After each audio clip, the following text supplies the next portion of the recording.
Hi guys, welcome to this video where I'm going to be showing you how to set up your website on a VPS server.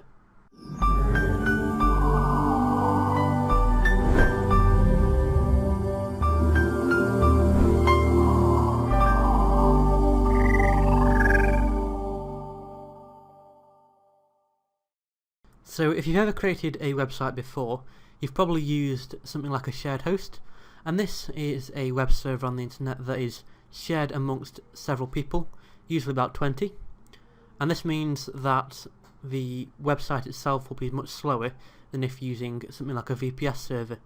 So if your website has lots of traffic, you can use a VPS server, which is a virtual private server, on a website such as DigitalOcean, and this will increase the speed of your websites, and it will also probably be a lot cheaper to run. So for the purpose of this video, we're going to be using a VPS server hosted on DigitalOcean. The reason I'm using this is because it is a simple cloud hosting company, as the name suggests, and for just $5 a month they allow you 20 gig of SSD disk space and 512 megabytes of memory. This pricing page shows that each VPS plan is paid on an hourly basis, and this means that if you have a VPS server running for just a week, you'll only get charged for a week of having the VPS server, and each plan is billed up to a monthly cap. So for example, the $5 a month plan has 512 meg of memory, 1 core CPU, 20 gig of SSD disk space and 1 terabyte of data transfer. And the next most popular plan is $10 a month, where you get 1 gigabyte of memory, 1 core CPU, 30 gig of SSD disk and 2 terabytes of data transfer. And if you're looking for a larger hosting plan, they will also do for $960 a month, 96 gig of memory, 24 core CPU, 960 gig of SSD disk space and 10 terabytes of data transfer. Every hosting plan includes a simple and easy control panel, SSD disk drives, 99.99% uptime, automated backups, and they also have locations in either the US or Europe. Another great thing about DigitalOcean is that they allow you to pay via PayPal via a credit system, and this means that you don't have to link your credit card or debit card to their websites, and each payment is made manually. So to set up a VPS server with DigitalOcean, please click the button on screen now, and that will send you to the DigitalOcean sign up page. So as you can see, I've set up a cloud.benestechtips.co.uk VPS server using DigitalOcean, and when you set up a droplet, you'll get a custom IP address which is given to you by DigitalOcean, and along the top of it you can see the different settings. Now what I've done is installed Ubuntu 12.04.3 64-bit to install the software in to host my website. So in order to host the website, we need some sort of control panel, and this will allow us to get to things like the PHP MyAdmin page to set up MySQL and to access FTP details to upload the files to the server. So for this tutorial I'm going to use Cpanel. However, you can use the much more well-known Cpanel. However, that costs about $15 per month extra, and you'll have to buy that with another company. The good thing about Cpanel is that it's free and open source. So once you've created your droplet, you'll receive an email from DigitalOcean, and that will contain the IP address, root username and the root password.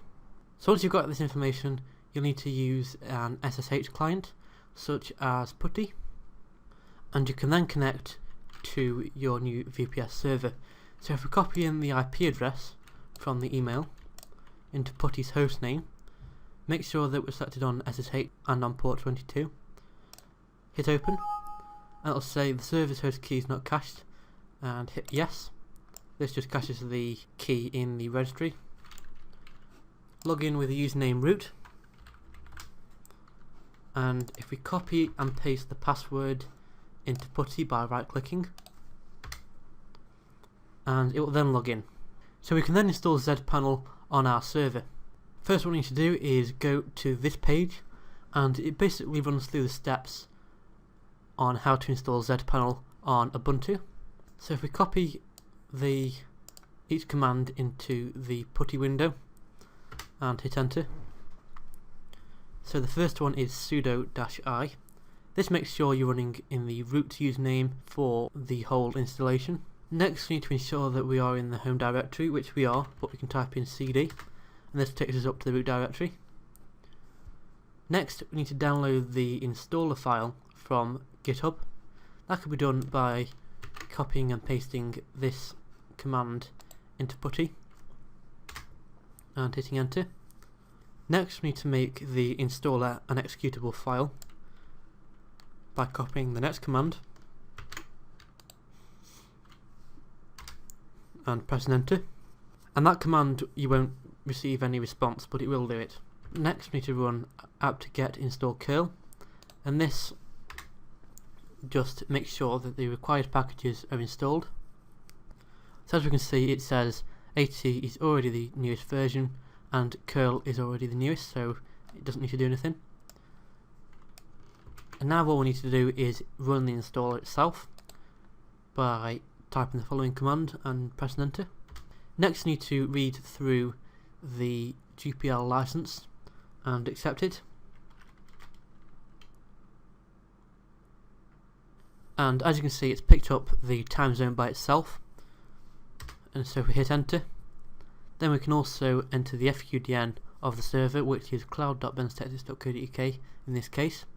Obviously you exchange that with what is your actual FQDN name, and that is the fully qualified domain name, and hit enter. Next, you need to enter the public external IP address of the server, and that's already filled in for us, so we can just hit enter, and it will say that Cpanel will now install, are you sure? And hit yes, and Cpanel will start installing. And once installation has finished, it will automatically reboot the VPS server. So once the VPS server has rebooted, you can then access the control panel. This can be done by typing in the IP address of the server in a web browser, or alternatively the DNS domain name. So since I've set up a DNS service to use the cloud.benstexas.co.uk address, it will automatically resolve the IP address of the VPS host. So if I type that into Google Chrome or Internet Explorer, and it will then load up the control panel login screen, and the default username is zadmin.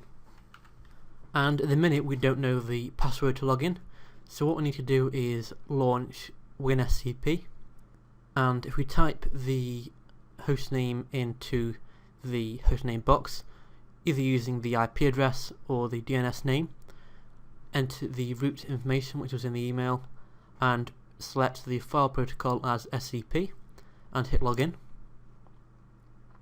and it'll say the service host key was not found in the registry.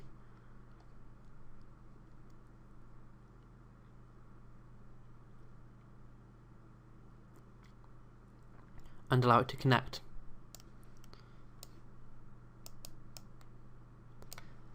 Within the root directory, we can then see a passwords.txt file. If we open this, and it will give a zadmin password. If we highlight this and copy it into the control panel and log in, we can then access the control panel admin page. So once we're logged in, first thing to do is change the password. And this can be done to any custom password that you want, and hit change. So in order to host the website on our new VPS host, we need to set up the A records for the www record and a blank record to the new VPS server. This can be done within your DNS control panel. So what I've done is set up a testing.benstexas.net address, and I've pointed it to the server. So if we ping the address of the website in command prompt, we can see that it resolves to the VPS server host, and that's because I set it up in the DNS host. Obviously when you set up your own domain, you won't be using a subdomain like I am, you'll be using a top level domain in order to set up your website. The reason I'm using a subdomain is because I'm already hosting websites on all the domains that I own currently. And the way that we tell Cpanel to accept the domain is to go into the domain management section and hit domains. So once we've confirmed that we can ping the VPS server by typing in the DNS name, we can then configure Cpanel to run within that domain. So if you head over to the Cpanel homepage and hit the domains tab, you can then set up the domain.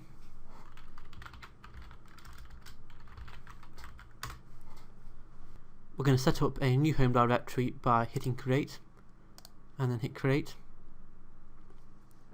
And then you can see that it says pending.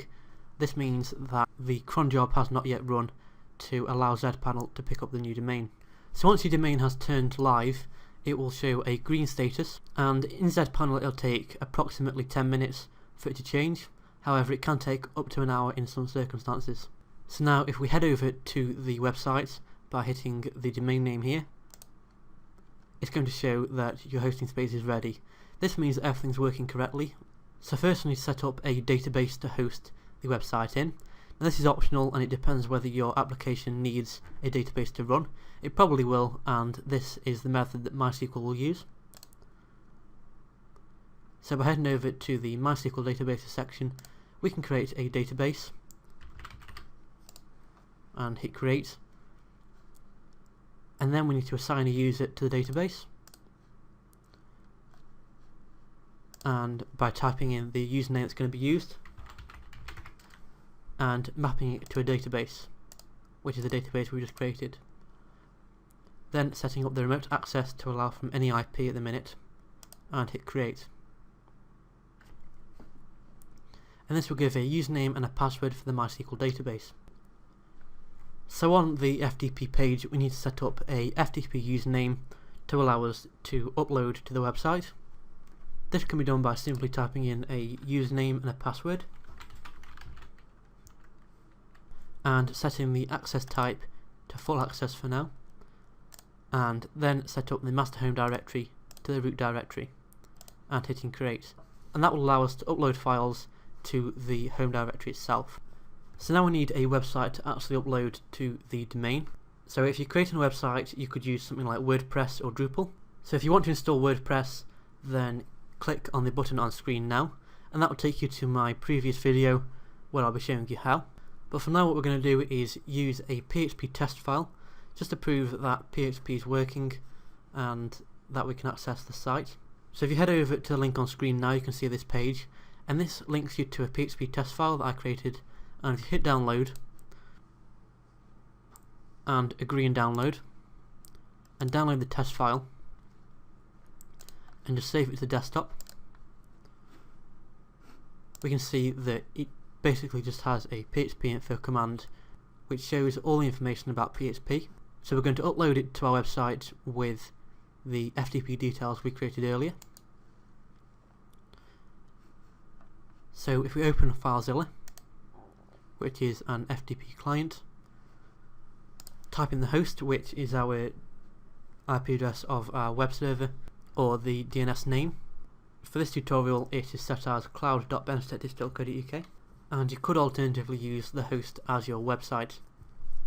The username as the username you created earlier, and this will connect us to the public HTML folder. So if we go into this folder, we can then go into the web domain that we created, and this index.html file is a file that was created when we set up the address here, which is the default page that Cpanel uses. So we can safely delete that file for now. So now we can upload a PHP test file, so we can copy it to the FTP location, and this will simply upload it. And for the purpose of simplicity here, we're going to rename it to index.php so it loads automatically.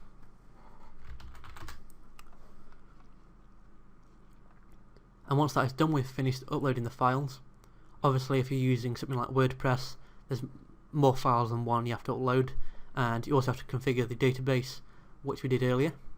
So if we refresh the testing.benstatus.net page, all your new websites by hitting Control and F5. We can see that it's loaded the PHP info, and this proves that our website is working as intended. A good thing about using a VPS server is the fact that you can change the PHP or INI file, so the values here can be changed. For example, the maximum upload and things like that can be changed with the php.ini file. Thanks for watching this video. Please like, rate, comment and subscribe, and check out my website at benstektips.co.uk and benstektips.net.